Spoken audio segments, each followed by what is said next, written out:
की रानी, आवाजों की मूरत, हर गीत में बसी एक नई राहत, धुनों में बसी एक अनकही कहानी, संगीत की दुनिया में एक अनमोल निशानी। ये कहानी है एक ऐसे गायिका की जिन्हें पहले कभी नकारा गया, लेकिन अपनी मेहनत से उसने अपने सपनों को सच किया और भारतीय फिल्म इंडस्ट्री की सबसे बड़ी आवाज बन गई, जिनका नाम आज Guinness book of world record में दुनिया की सबसे ज्यादा रिकॉर्ड की गई आर्टिस्ट के रूप में लिस्टेड है। और ये आवाज है लता मंगेशकर जी की।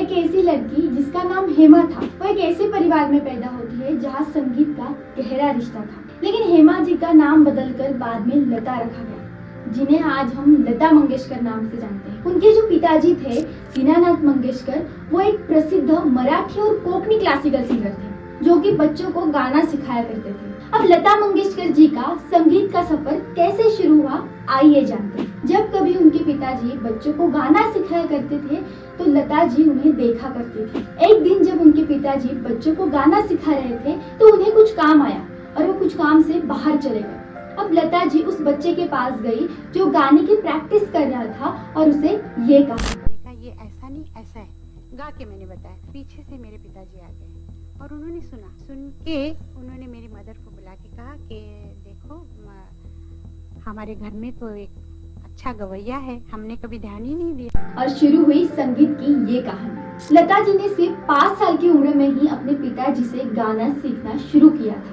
लता जी ने सिर्फ अपने पिताजी से ही नहीं बल्कि अमानत खान जी और अमन अली खान जी से भी गाना सीखा था।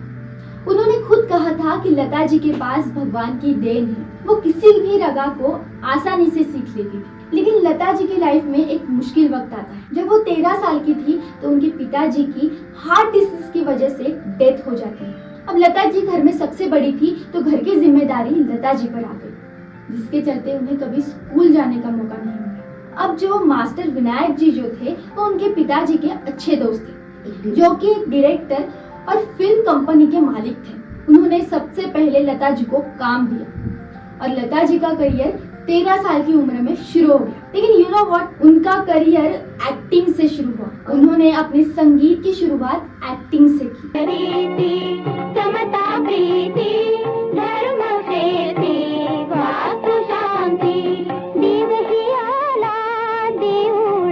लेकिन 1947 में मास्टर विनायक जी का भी देहांत हो जाता है और उनकी फिल्म कंपनी बंद हो जाती है।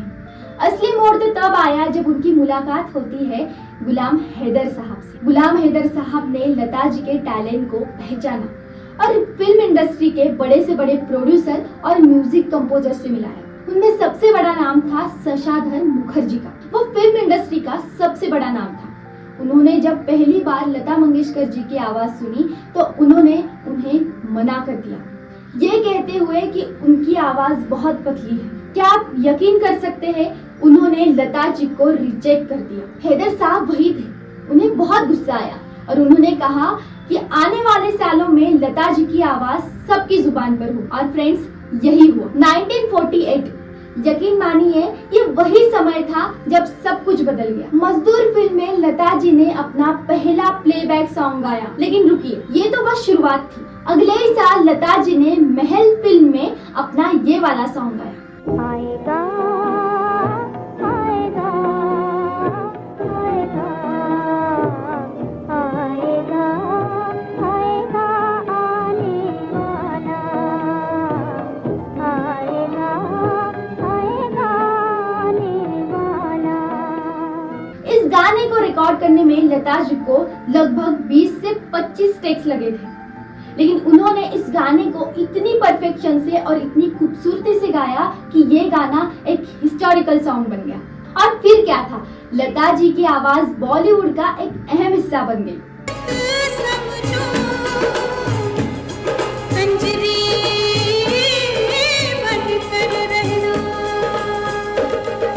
अगले 10 सालों में उन्होंने बड़े से बड़े प्रोड्यूसर, म्यूजिक कंपोजर्स और बड़े से बड़े डायरेक्टर्स के साथ काम किया। उनकी आवाज लोगों के दिलों में इस तरह बस गई कि उनके बिना कोई भी मूवी कंप्लीट नहीं होती। लेकिन क्या आपको लगता है कि लता मंगेशकर जी का ये संगीत का सफर इतना आसान था? नहीं। लता मंगेशकर जी को पहले अपने संगीत के लिए बहुत कम पैसे मिलते थे। वो दिन रात मेहनत करती थी, एक स्टूडियो से दूसरे स्टूडियो तक भागती रहती थी, लेकिन उन्होंने कभी भी हार नहीं मानी। अब उनकी पर्सनालिटी की बात करें तो उनकी जो पर्सनालिटी थी वो उनके गानों में साफ दिखाई देती थी, यानी कि गाना सुन के साफ पता चलता था कि ये गाना लता मंगेशकर जी ने गाया है।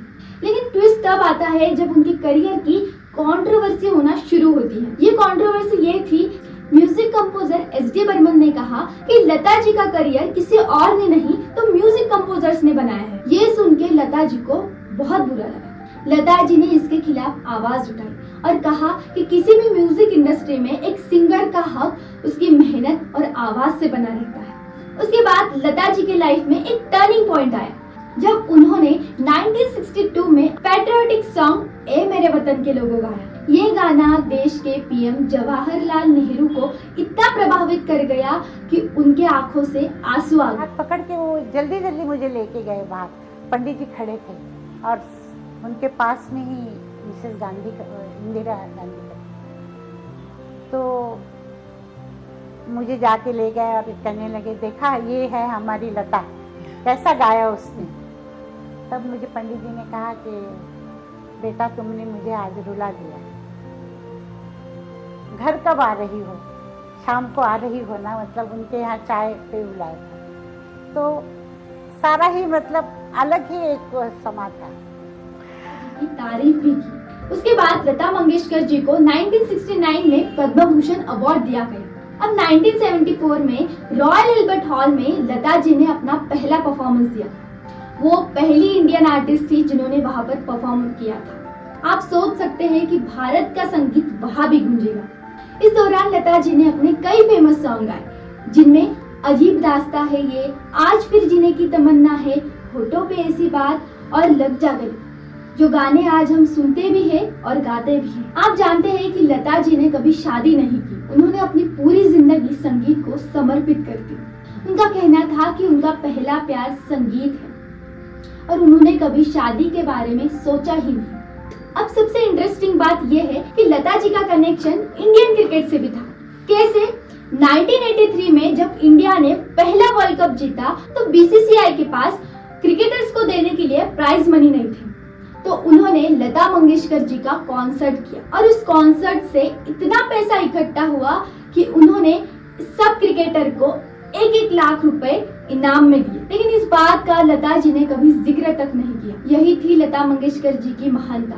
वो सिर्फ एक सिंगर नहीं बल्कि एक आइकॉन थी, जिन्होंने इंडियन क्रिकेटर्स को भी अपनी आवाज से ताकत दी। अब बात करते हैं 90s की, जहां यश चोपड़ा की सारी मूवीज ने लता मंगेशकर ने गाने गाए, जैसे कि ये दिल लगी, दिल वाले दुल्हनिया ले जाएंगे, मुझसे दोस्ती करोगी, दिल तो पागल है। ऐसे कई गानों में लता मंगेशकर ने अपने गाने गाए जो कि बहुत हिट हो गए। लता मंगेशकर जी ने लगभग 50,000 से भी ज्यादा सॉन्ग्स गाए और वो भी 14 लैंग्वेजेस में। ये अनबिलीवेबल था। लता मंगेशकर जी की आवाज सिर्फ बॉलीवुड में ही नहीं बल्कि दुनिया के हर कोने में सुनाई देती है।